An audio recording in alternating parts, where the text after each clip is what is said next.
शांताकारं भुजंगशयनं पद्मनाभं सुरेशं विश्वाधारं गगनसदृशं मेघवर्णं शुभांगं लक्ष्मीकान्तं कमलनयनं योगिभिर्ध्यानगम्यं वन्दे विष्णु भवभयहरं सर्वलोकैकनाथं।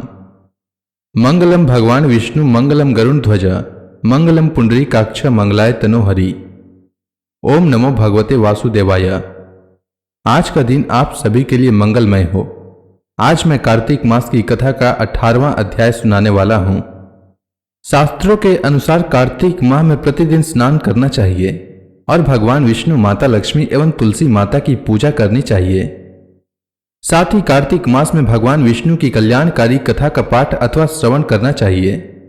इससे जन्म जन्मांतर के पाप कर्मों का नाश होता है और घर में सुख समृद्धि का वास होता है। तो आइए श्रवण करते हैं कार्तिक मास की कथा का 18वां अध्याय। श्री पराशर जी बोले, हे मैत्रेय, देवताओं से इस प्रकार स्तुति की जाती हुई देवकी जी ने संसार की रक्षा के कारण भगवान पुंडरीकाक्ष को गर्भ में धारण किया। तदंतर संपूर्ण संसार रूप कमल को विकसित करने के लिए देवकी रूप पूर्व संध्या में महात्मा अच्युत रूप सूर्य देव का आविर्भाव हुआ। चंद्रमा की चांदनी के समान भगवान का जन्मदिन संपूर्ण जगत को आह्लादित करने वाला हुआ और उस दिन सभी दिशाएं अत्यंत निर्मल हो गई।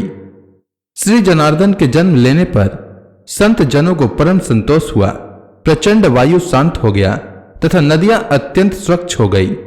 समुद्रगण अपने घोष से मनोहर बाजे बजाने लगे, गंधर्व राज गान करने लगे और अप्सराएं नाचने लगी।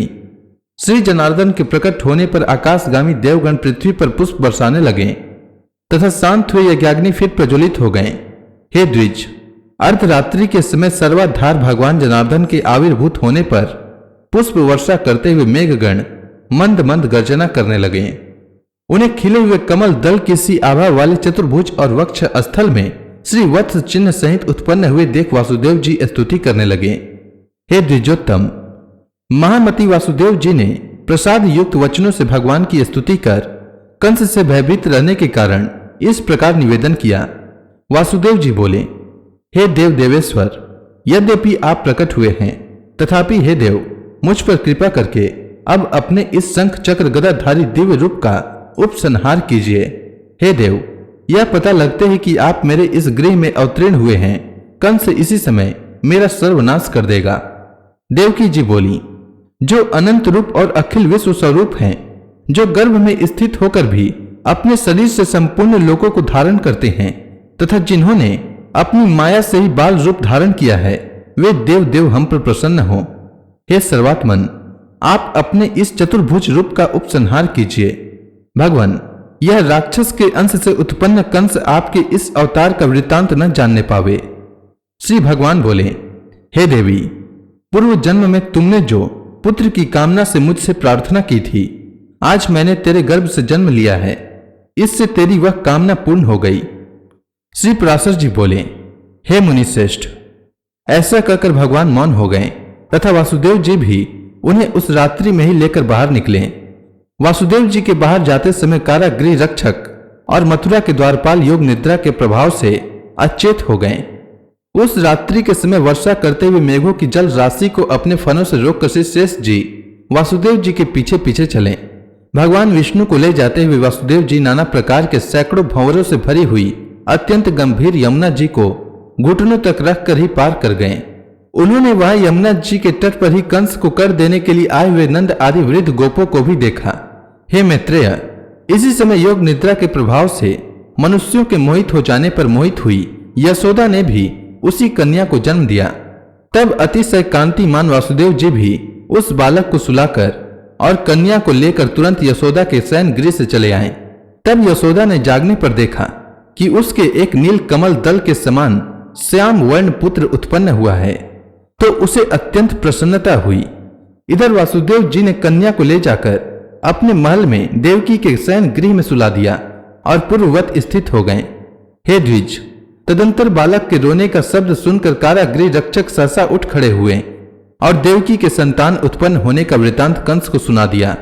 यह सुनते ही कंस ने तुरंत जाकर देवकी के रुधे हुए कंठ से छोड़ छोड़ ऐसा कहकर रोकने पर भी उस बालिका को पकड़ लिया और उसे एक शिला पर पटक दिया। उसके पटकते ही वह आकाश में स्थित हो गई और उसने शस्त्र युक्त एक महान अष्टभुज रूप धारण कर लिया। तब उसने उच्च स्वर से अट्टहास किया और कंस से रोषपूर्वक कहा, अरे कंस, मुझे पटकने से तेरा क्या प्रयोजन सिद्ध हुआ? जो तेरा वध करेगा उसने तो जन्म ले लिया है।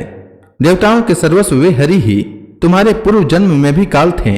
अतः ऐसा जानकर तू शीघ्र ही अपने हित का उपाय कर। ऐसा कह वह दिव्य माला और चंद्र आदि से विभूषिता तथा सिद्ध गण द्वारा स्तुति की जाती हुई देवी भोजराज कंस के देखते देखते आकाश मार्ग से चली गई।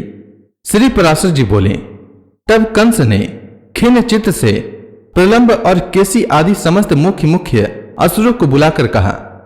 कंस बोला, हे प्रलंब, हे महाभाव केसिन, हे धेनुक, हे पुतने तथा हे अरिष्ट आदि अन्य असुरगण, मेरा वचन सुनो। यह बात प्रसिद्ध हो रही है कि दुरात्मा देवताओं ने मेरे मारने के लिए कोई यत्न किया है, किंतु मैं वीर पुरुष अपने वीर से सताए हुए इन लोगों को कुछ भी नहीं गिनता हूं। अल्पवीर इंद्र, अकेले घूमने वाले महादेव अथवा छिद्र ढूंढकर दैत्यों का वध करने वाले विष्णु से उनका क्या कार्य सिद्ध हो सकता है? मेरे बाहुबलों से दलित आदित्यों, अल्पवीर्य वसुगणों, अग्नियों अथवा अन्य समस्त देवताओं से भी मेरा क्या अनिष्ट हो सकता है? आप लोगों ने देखा नहीं था कि मेरे साथ युद्ध भूमि में आकर देवराज इंद्र वक्ष स्थल में नहीं, अपनी पीठ पर बाणों की बौछार सहता हुआ भाग गया था।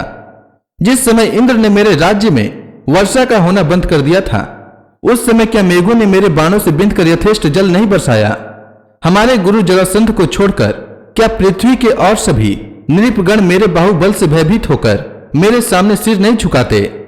हे दैत्य श्रेष्ठ गण, देवताओं के प्रति मेरे चित्त में अवज्ञा होती है, और हे वीरगण, उन्हें अपने वध का यत्न करते देखकर तो मुझे हंसी आती है। तथापि हे दैत्येंद्रो, उन दुष्ट और दुरात्माओं के उपकार के लिए मुझे और भी अधिक प्रयत्न करना चाहिए। अतः पृथ्वी में जो कोई यशस्वी और यज्ञ करता हो, उनका देवताओं के अपकार के लिए सर्वथा वध कर देना चाहिए। देवकी के गर्भ से उत्पन्न हुई बालिका ने यह भी कहा है कि वह मेरा भूतपूर्व काल निश्चय ही उत्पन्न हो चुका है। अतः आजकल पृथ्वी पर उत्पन्न हुए बालकों के विषय में विशेष सावधानी रखनी चाहिए, और जिस बालक में विशेष बल का उद्रेक हो उसे यत्न पूर्वक मार डालना चाहिए। असुरों को इस प्रकार आज्ञा दे कंस ने कारागृह में जाकर तुरंत ही वासुदेव और देवकी को बंधन से मुक्त कर दिया। कंस बोला, मैंने अब तक आप दोनों के बालकों की तो वृथा ही हत्या की। मेरा नाश करने के लिए तो कोई और ही बालक उत्पन्न हो गया है, परंतु आप लोग इसका कुछ दुख न माने, क्योंकि उन बालकों की होनहार ऐसी ही थी। आप लोगों के प्रारब्ध दोष से ही उन बालकों को अपने जीवन से हाथ धोना पड़ा है। श्री पराशर जी बोले, हे द्विज श्रेष्ठ, उन्हें इस प्रकार ढांढस बंधा और बंधन से मुक्त कर कंस ने संकित चित्त से अपने अंतःपुर में प्रवेश किया। बंदीगिरी से छूटते ही वासुदेव जी ने क्या किया, इसका सारा वृत्तांत मैं अगले अध्याय में कहूंगा। तब तक के लिए भगवान श्री हरि विष्णु का नाम लेते रहें। तो प्रेम से बोली भगवान विष्णु की जय, माता लक्ष्मी की जय, तुलसी माता की जय, श्री कृष्ण भगवान की जय, समस्त देवी देवताओं की जय।